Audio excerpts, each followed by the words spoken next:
alam niyo po, ang magandang nangyari lang po sa buhay natin, sabi nga natin, then you learn to accept na po, hindi mo lahat control. May tao ka, kahit ikaw may-ari, kahit magaling ka pa, pero hindi mo lahat control. Okay. So, tinanggap ko na, pinagtawanan po rin ako. Tinanggap ko lang, tawa rin naman ako. So, wala ka naman magkatawa ka na lang. Tapos sabi ko, hindi pwede maulit to.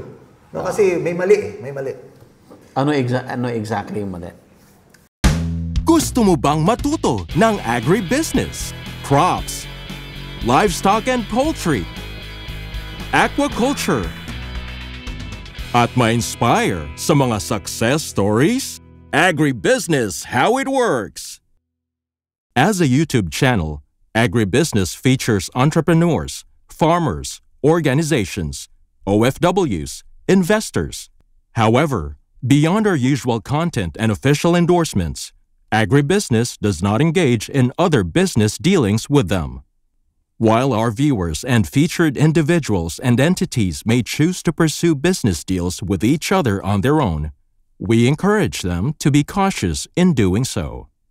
This September, join us for a day of 6 panel discussions, exhibits, business socials, and dinner. Learn from agriculture's top experts and explore the ideal farming venture for you at Agribusiness Connect. Happening at Elements at Centris, September 28, 2025. Doors open at 12 noon. Don't forget to register through the link in the video description box or simply message us on Agribusiness Facebook page. You may also text us at 0917-827-7770. Strictly no walk-ins. Agribusiness Connect. Agriculture in full view. Win a trip to Taiwan. Explore the beauty of Taipei and Taichung. Made possible by Book and Go Travel and Tours Services. 2 lucky winners will be announced during the event. Don't miss your chance. Agribusiness Connect. Agriculture in full view. Management din. Management. Maniwala ka, ito pong first grow namin, napabayaan din namin. Dito na? Sa Ito second po, farm na? Dito na? Naulit po yun. Yung unang load doon, sabit. Pangalawa rito, medyo pangit din po yung una namin grow. But the good thing is, one manpower. Napakalaki po na epekto ng manpower. Kaya po, isa sa sinagi kong sinasabi on a note and advice, you really have to treat our people well. But ang problema lang, pag tinit mo na ng tama at ganun pa rin, sibakin mo na. Hindi naman pwede yun. Kasi mali yun eh. Di ba? Binigay mo na ng maayos, ganun pa rin. Wala. Pero totoo po, tao pa rin talaga ang nagpapatino. Alam niyo po yung farm ko na ngayon po, ang ganda ng performance. Established na po sila. Lumipat lang po kami ibang integrator. Tapos gumanda na rin po ulit. So, kumikita, diretso. Until now, you're still part of that farm? Yes, until now. Opo. Okay. Until now. Nagpe-perform siya, despite hindi na ganun katindi ang monitoring. Ha? So, parang passive na rin. Although, syempre, may, pero monitor po yung tao kasi baka magkaroon ng problema. Hindi na kasing hirap ng mga una. So, yun ang kagandahan mo ng farming, ng poultry. No? So, once you establish the system at meron kang tamang manpower that you could rely on and you could trust, I think it will roll. At saka ho talagang dire-diretso. So, kung ako po tatanungin ko kung okay ba yung poultry farming or yung business ko, syempre yun ang tinake ko, no? Pero on the side, what makes me realize is because when I reflect on our clients before, na mga una nagtayo, mas lumaki sila.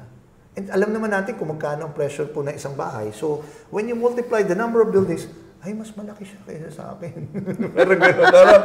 Okay. Yun ang ginawa niya, other people's money. Ako, every time, naghahanap ng client. Okay. O, hindi, mas maganda pala yun. Lagi kang kailangan kumilos. Correct. Hanap ka on your toes. Lagi, hindi ka po pwede mag-relax ng todo to. Pwede ka mag-relax, pero syempre, mapapansin ng kliyente na pag minsan din, pag hindi mo sila napagsilbihan or hindi mo rin sila na-address yung mga concerns, magtatampo rin. Natural yan. Pero, you might lose your client. Okay. Pwede rin. Pero again, bawi. Ganun lang naman. So yung ginawa natin ngayon na loading, pang ilang cycle to? Second pa lang po. Ito pala yung second? Oh, yes. Okay sir, kumusta yung business mo? The farm business? Ito, farm? Yeah. Alam niyo po, Itong specific na farm na to. specific Yes. na farm. Okay. Well, for one, itong business na po is parang hindi po siya ang end stage ng farming ko dito sa farm na to. I've been doing broilers for now. Kaya po mapansin niyo po, hindi po siya ganun kaayos pa. Kasi, at matangkad yung kisame po namin. Hindi pa ganun kaayos yan, ha? hindi versus po sa mga ginagawa namin. Okay. Sarili Kasi project. super ganda kasi naman yung mga ginagawa mo. Nagbabayad po sila. So, really deserve yun. Ano po? Ako naman, hindi naman, sabi nila, inuutang ko na. kaya ganun lang muna gagawin. So, pero anyway, but alam niyo kung bakit ko sinabi yun? Kasi ang reason, sa farming daw po, yung long-term na targets mahalaga. You have to consider environment. Dahil nabanggit ko na po, kabayan ng labas. So if we continue on broilers and we expand, definitely we cannot exist and hindi siya ganun ka viable kung isang bahay lang. Okay. Because of the facilities that you have put up, investment cost niya, the only way to have yung tamang business na ROI mo is to put up more buildings. Kasi yan na rin ang facility namin, yung powerhouse namin, yung genset po niyan, enough for 3 buildings. Itong mga facilities po na office na to and all. If one building lang, hindi niya kayang i-carry over yon. So the only way is to expand. Now, if you do expansion for broilers, ganito ang paligid mo at community, hindi ka tatagal. Baka ipetition po kami. And then, even if we do and we use IPA, but then again, ganun pa rin eh. Saan mo itatapon? So, again, isa po sa nakita ko po, sabi natin niche market ang dapat eh. What I see is that yung advantage namin for now, apart from broilers at saka yung mga projects, on a personal note, dun ako sa less traveled, less road na dinadaanan. So, breeders yun. Why? Because technicalities, hindi lahat gusto. But the technicality creates ang impact na hindi basta pupuntahan, hindi matatakot sila and all. And again, meron ding advantage. O sabi nila, hindi raw gasado maganda kita ng breeders. Correct, pero remember, nasa industry po ako. So marami palang pwedeng maging way. So I'm looking at it na on the long term, yan ho ang gagawin ko. Hopefully na mag-succeed. Okay. Again, So from broiler, jump ka to breeder. Muna, itong farm lang na to. Itong farm na to. Opo. Okay. But syempre gusto rin po natin multi-facet. Meron ka broilers, may breeders. But I would want to dwell on others. From broiler to a breeder, meron ka pang gustong gawin? Alam niyo po, minsan, ang pangarap daw po, kailangan tingnan natin kung makatotohanan din pa minsan. So for now, I'm very happy and I will be more than happy kung ma-realize ko po na ma-put up itong farm as breeders. And hopefully, I could also provide broiler din. Hopefully. And we always wish or we always would want na magkaroon. But then, I think it's always in time. Yan naman po ang sabi nila, no? May time, may tamang panahon. And we just continue to have yung faith na magkaroon. At kasama sa panalangin yan. Yan naman po ang akin. Kaya ako po nasasabi kasi ang tagal ko po nangarap na mag-farm. Close to 30 years before nangyari. So parang ang habang panahon yan. Di mo ba? Ang tagal ng panahon. Pero the good thing is, alam niyo po, in Prime Agritech, sabi nga natin, yun naman ako maganda kasi hindi lang siya farm. So may tag kami isa pa. We build your farm business, not just your building. Wow. Kasi yun po ang tulaga. Ever since nang pinutap ko yung company, nakakaganda. Bakit po? We look at it, hindi construction, hindi bagay, hindi bahay, kundi hanap buhay. Yun po ang talagang pinangangatawanan po namin. Until such time, I hope my sons, maintindihan nila na ganun pala dapat. Until, siguro hanggat contractor, at farm developer, turnkey developer kami. Pero we're into farming na, magbabago tagline. Kasi nasa farm business ka na eh. Ayun na yun. But on our, ano na po siya, masarap po siguro may hanap buhay na ganun. Gusto mo rin kasi medyo laid back ng konti. Sabi nga po natin, when you put up a system in a farm, and then you keep your people na yung needs, basic needs, and plus siguro, pahalagahan mo pa ng gusto pa na hindi lang kasi pera naman po lang, di ba? Pero again, basic needs is really pera. But then other things, mas madali pong mag-maintain ng tao sa farm. So, ako nakikita ko po yun, no? Kasi we are in construction. Meron din po kami nare-retain na tao sa farm construction. Pero most of the time, yung mga tao po namin galing sa poultry din. Meron na po ako. Nagpapasalamat po ako sa Diyos kasi may mga tao rin po ako na train na hasa. From low-key, labor, mason, naging foreman namin and all, naging mahawak na ng projects. Kasi when I started, I don't have engineers. Ako po yung tumatayo, parang nakaya, pero may taga-pirma lang ako. So, ngayon po, I already have a team of engineers. So, kasi gusto mong lumaki, gusto mong expand, gusto mo rin makita na yung integridad ng company mo, talagang pwede kang pagtiwalaan. So, but then again, ang isang critical lang doon, most of the time, syempre, since mas familiar ako, mas naintindihan ko yung business. Hindi lang kasi basta construction eh. May implications ang bawat isa sa ginagawa mo para sa pag-operate ng farm. So, yun yung hindi kabisado ng mga engineers at kontraktor. Yun ang difference. Pero syempre, pag naging poultry ka raw, nagmarunong ka na magmanok, yes, meron kayong idea. Pero again, may advantage ka pa rin. Health. And then design team. So, hindi naman lahat ng technicalities nun. You could do, and you could copy, but then again, yung flow ng operations, parang kitchen po yan. May one-way operations po. Hindi pwedeng pabalik-balik ang rows dun sa may luto na and all. So, there's a certain things that you have to keep up yung operations, line of operations. Yun yung lagi namin mini-maintain. And again, siguro po, since ako keen po ako sa business, plus the industry, may idea tayo sa industry. Kasi alam naman natin po yan. Na-incorporate ko rin po yun into our designs when we do farms on our client.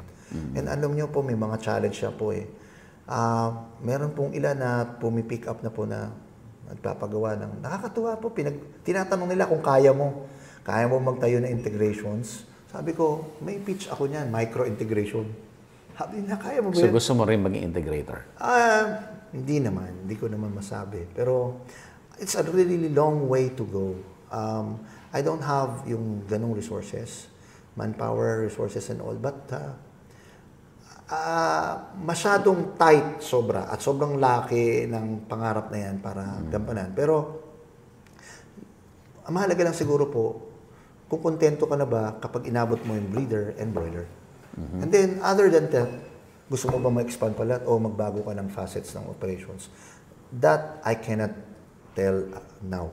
Pero ako po, gusto ko lang po, mas maging stable na pwede kong maipamana and kayang i-manage ng aking ng pamilya ko. No? Kung sakali may mangyari sa akin. Which mga anak mo involved naman? Well, very thankful po tayo kasi finally po, yung mga anak ko po, yung panganay ko po ay umuwi na. For the longest time, alam mo, ang mga magulang, hindi naman From the States? From the States po. Ang mga tatay po, hindi naman nagpapakitang emotional yan. Kaya hindi mo pinapakita na, ayaw mo mag-show talaga, no?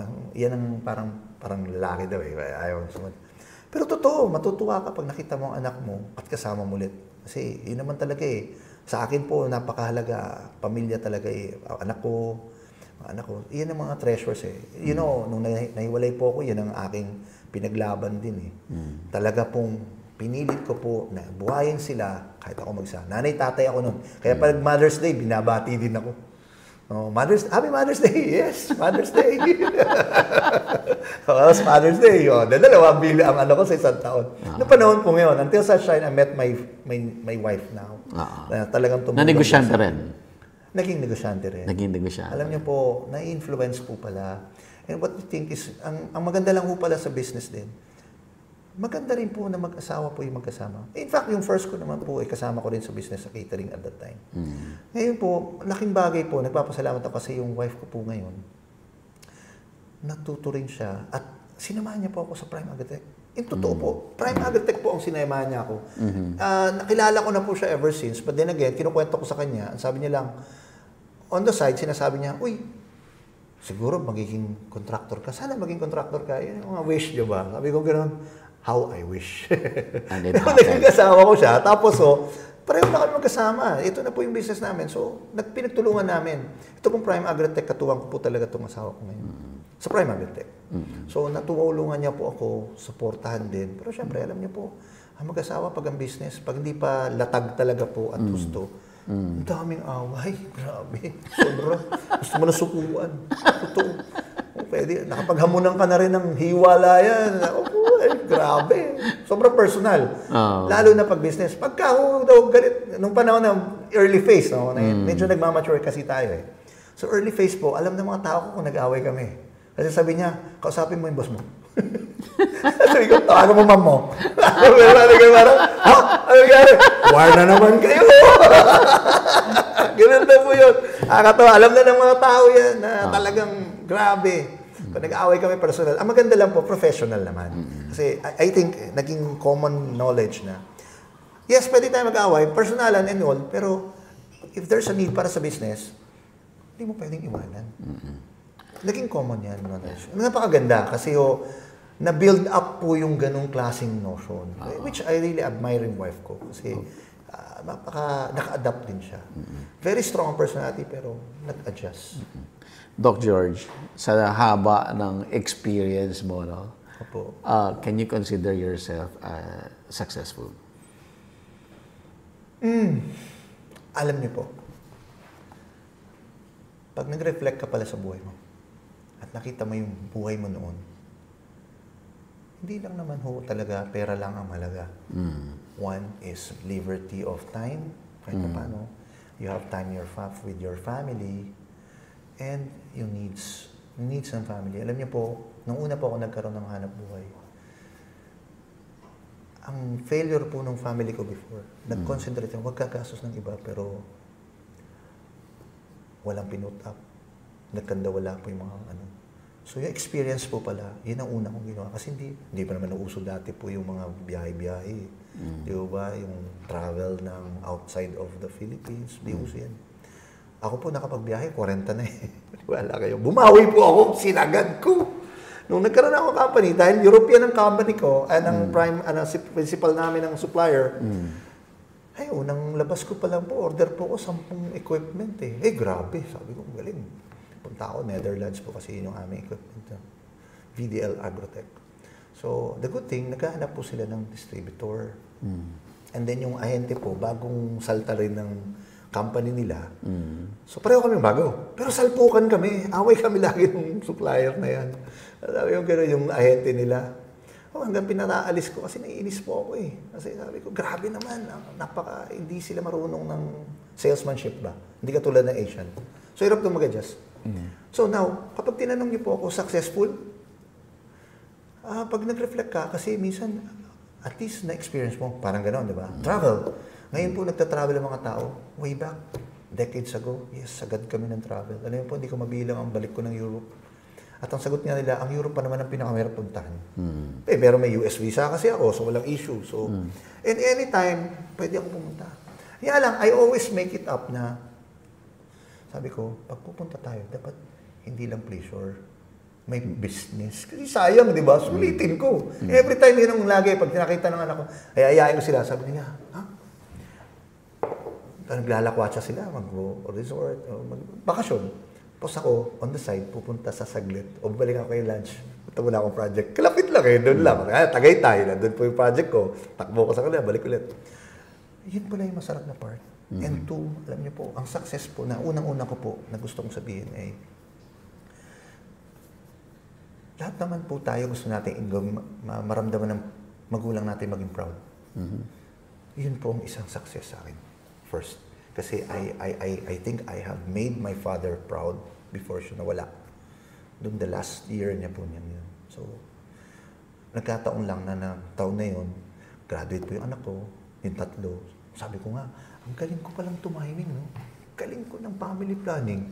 Graduate ng high school, grade school, high school, college. Wow! Isang taon! Kaya nung bumalik yung ex-wife ko, pumunta after 8 years eh. Sabay-sabay, isang beses lang siya. Dahil, di ba, sabay-sabay anak niyang graduatean eh. Noong panahon na yun, no? Tapos may restaurant na ako. Dito kami kumain. Sabi ko naman, hindi, huwag kayo alis. Kain tayo dito. So, Isa po yun. Isa pong success is really i-unburden mo ang sarili mo of all the troubles and grudges ba. Kasi hindi naman prosperous yan. Baka tumubo. Pag tumubo, hindi naman maganda ang bunga. So ayoko pong, hanggat maaari po, ang maganda lang mailabas mo. Ako po, mailabas ko lang.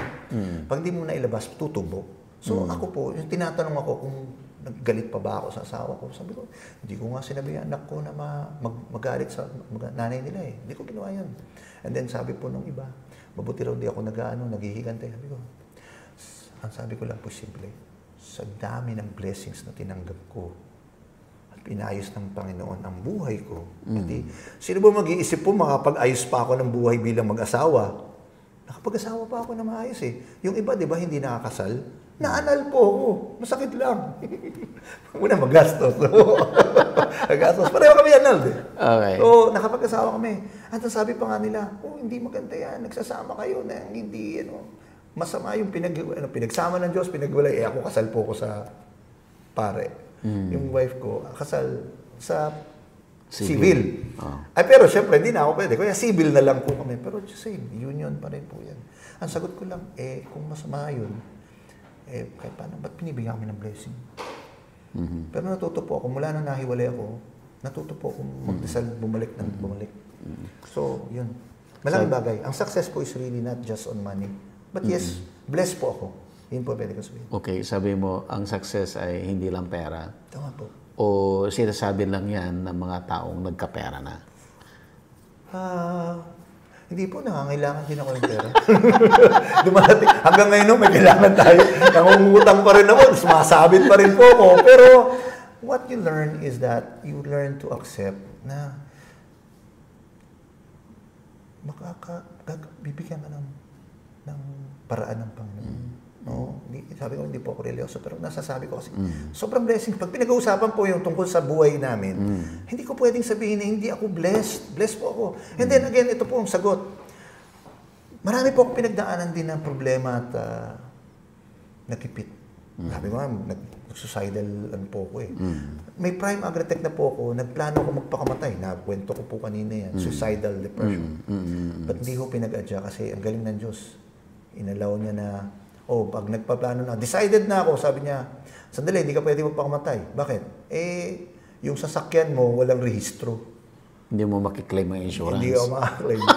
Kung kailan na-rehistro naman, nag-birthday po ako, lapse naman. Ang tagal. Sabi ko, grabe, hindi pala pwede yun. So, yun po yung reason. Hanggang sa nakita ko po yung restaurant, tinayo namin yung pwesto. That is my healing.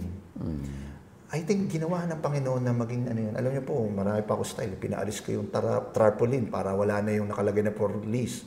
Para makuha ko lang. Plus nag-apply po ako para makuha yun. Parang bidding pa. Okay. Nag-propose pa ako ng proposal. And that heals me. Dahil when I build that restaurant po sa tapat ng office ng Prime Agritech, pero highway ng MacArthur, kailangan mo mag-isip. Kasi wala po akong arkitekto eh. May arkitekto ako, pinadrawing ko, nung tapos na yung plano ko, design, marunong po ako sa construction, di ba? Hanggang sa pinacheck ko, sa structural and all, pasado, ginawa ko. 4 months, natapos. Yun po yun, doon ako nakabangon po. And then, sabi ko nga ako, part of the, rin yan, una, blessed ka dahil nagkaroon ka ng break. Alam niyo po, yun pala ang pagkakaiba. Kasi nabigyan ka ng break. Pagkalabas ko, nabigyan po ako ng break. So, nung nabigyan ka ng break, ang problema, sa pagbe-business po ay ganito. So pag lahat ng dumapit, kinukuha mo. Now, isa sa learning ay, hindi lahat ng pwede mong hawakan ay kaya mong yakapin. Yes. So ibig sabihin, sa ganung case, sa dami na lumapit, hinawakan mo, pero di mo mahawakan, mawawala, kumakawala. Alam niyo po, na-loss po ako noon. Kaya ako naging karoon ng suicidal depression kasi sa dami ng project ko ng first 2 years na hindi po ako marunong mag-business, na ganun kalalaki na project, nalugi po ako. At na-loss ako po ng malaki. Super. More than. Ang laki po talaga. As parang pati kaluluwa ko pwede ko ibenta. Wala lang bibili. So, naiano ko po siya. So, kaya ako nagplano. Yun po yun. But then again, mabait po ang Panginoon. Nagkaroon ako ng project po sa Batangas. Very grateful din ako sa pamilyang to na nagtiwala sa akin.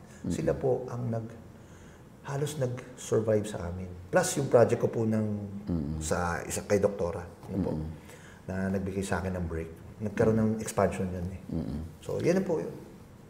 Okay, Doc George, last, ano ang word of encouragement mo sa audience natin base sa karanasan Word of mo? encouragement.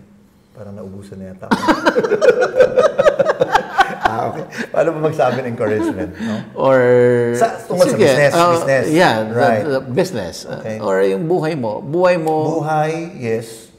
Okay. Sa buhay, I would say, marami talaga nangyayari na hindi natin inaasahan.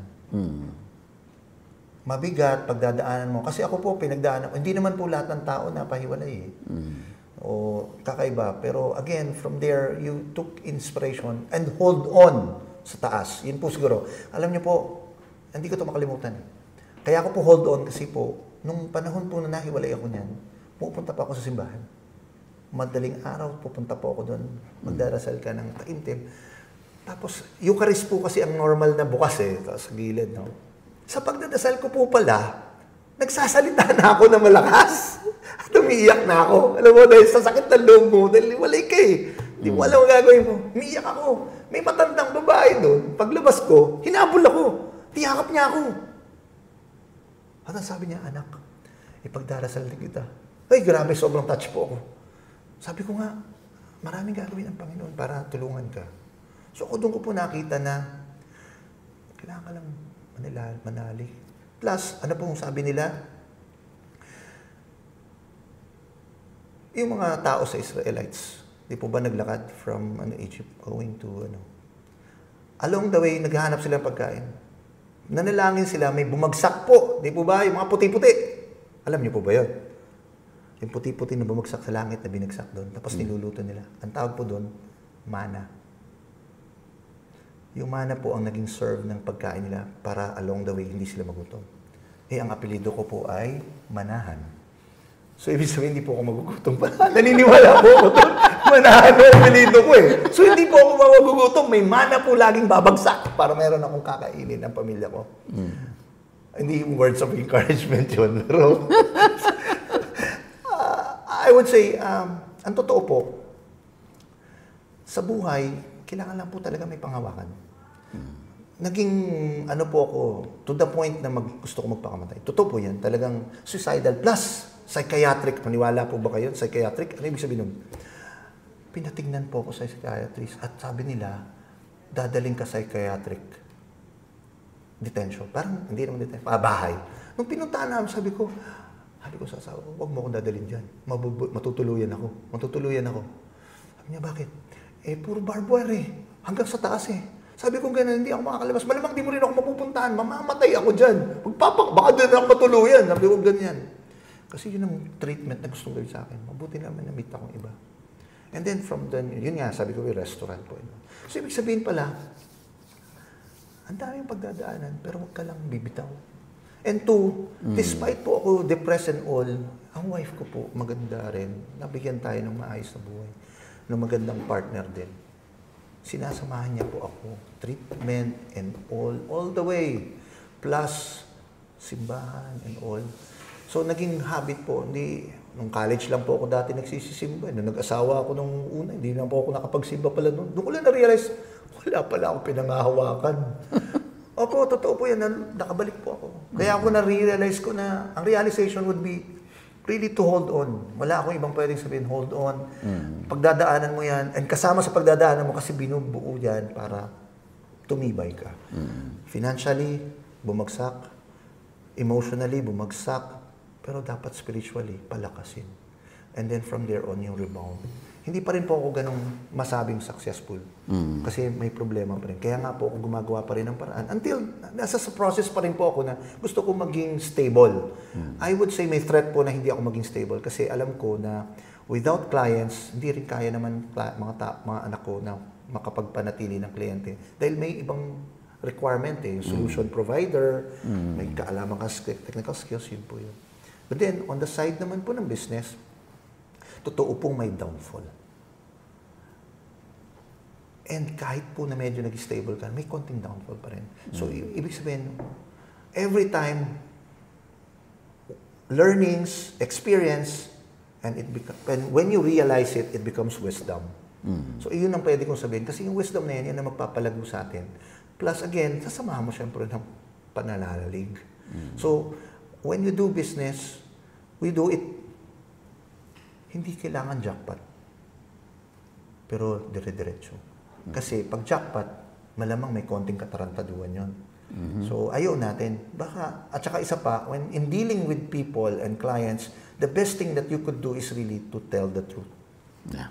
Ako yun lang po. Talaga po nagsasabi na ako. Ngayon, pag may indulto po ako, sinasabi ko na. Kasi, tanggapin o hindi, ito totoo. Pag-isipan mo ako, di alamin mo, pero yan pa rin ang totoo. Kasi, marami po akong times sumabit dahil diniskartehan ko po yung dahilan. Mas mabuti pa nang sabihin mo. And then, matulog ka. Kung ano man ang kalalabasan, harapin mo. Pero totoo naman ang sinabi mo. Yun lang naman na maganda. Kasi, hindi natin kung kailangan maraming pera kung ang ugali ay magbabago at mag-iiba na sa dati mo. So, hindi po yun. Ayoko rin nun. Gusto ko po is grounded pa rin sana. Pero yes, people will see, parang hindi ka grounded. Yabang-yabang naman ito. Ganito.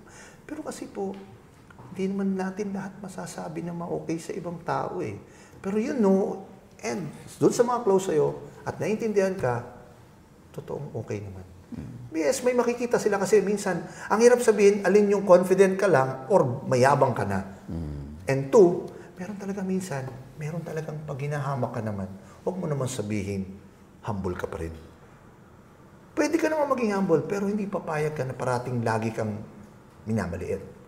So you really have to stand up kung ano naman ang tama din. Kasi huwag ka naman pumayag ng ganyan. Prinsipyo na lang din yan. And two, syempre, another thing would be, sa ganitong edad, nagkakaedad ka, you try na medyo maka-influence ng pagbabago. Yun lang. And then, sabi nga, pay forward. Pay forward mean ako, hindi man ako pwedeng mamigay ng pera, wala man ako sobra-sobra. Ang pwede kong gawin, kaalaman. So, I impart knowledge with people. And kanina, yung sa mga sabi ko nga, kung pwede ka maging team leader, gagawin ka ng team leader. And I will train you. Yan ang siguro ang pwede kong gawin kasi pay forward. So, I think that's the success for me now. Okay. Doc, invite mo naman yung mga audience natin na baka may need sila for poultry house. Okay, bonus question. Thank you. Parang hindi ako sanay ng gano'n. Pero sige. Sa may mga pangangailangan po ng pagtatayo ng farm, sa nakikita po ninyo, may mga gusto po kayong mangyari sa farm ninyo at maging katotohanan at magabayan po kayo ng tamang teknikalidad at saka po yung pananaw po sa hanapbuhay and all. Kami po ay nandito para tumulong at magbigay po at makipagtulungan po sa atin. Magkatulungan po talaga kasi po kami nagbibigay po rin ng kaalaman. Totoo po contractor. But just the same, mahalaga po na yung value ng inyong binabayad ay nasusulit. So kami po ay willing na makipag-collaborate or magkaroon po ng mga kliyente na nangangailangan ng tulong sa pagtatayo ng farm. So yun lang po. Again, ang sabi nga natin, under Prime Agritech, we build your business, not just your building. Well said. Paano ako kukontakin, sir? Kukontakin? May Facebook page ka ba? Baka pati yung mga inutangan ko, kontakin ako. Tatago pa naman ako. Okay, so, sa contact po, I think it's more of sa namin, may hotline ba kami? Parang, it's sa number ko pong on a personal note, it's 0917-868-8356. Sa email po, it's primeagritechcorp@yahoo.com. Facebook page, meron? Facebook, yes, meron po. Prime Agritech Corporation po sa Facebook. Ayan. And then sa akin po, Doc George Manahan. Ayan. Opo, ayan. Doc, thank you so much. Ano oras na? 3:08. a.m. Wow. So, record si Doc George sa agribusiness. Na naman, may bago na naman ako. Noong una, solo si Doc George. Pasensya na, hindi ako nakarating kasi may sakit okay, ako. No problem. At least you're now doing good. Okay. At ngayon, 3 a.m. Hindi mo na ako makakalimutan yan. Okay. Maraming salamat din po. Thank you so much. Thank you rin po sa Thank tiwala. you. I hope I could impart dun po yung lessons. Yeah, by the way, makikita natin si Doc George Manahan sa Agribusiness Connect, isa sa mga panelists. I hope makapagbigay din po ako ng wisdom, ika nga po, para sa mga tao namang nagnanais po na mapunta sa larangan ng pagmamanok. Alright. Thank you. Maraming Doc. salamat po. Thank you po. Salamat. Agribusiness merch is now available on Shopee and Lazada. Agribusiness, how it works. Instruct, inspire, succeed.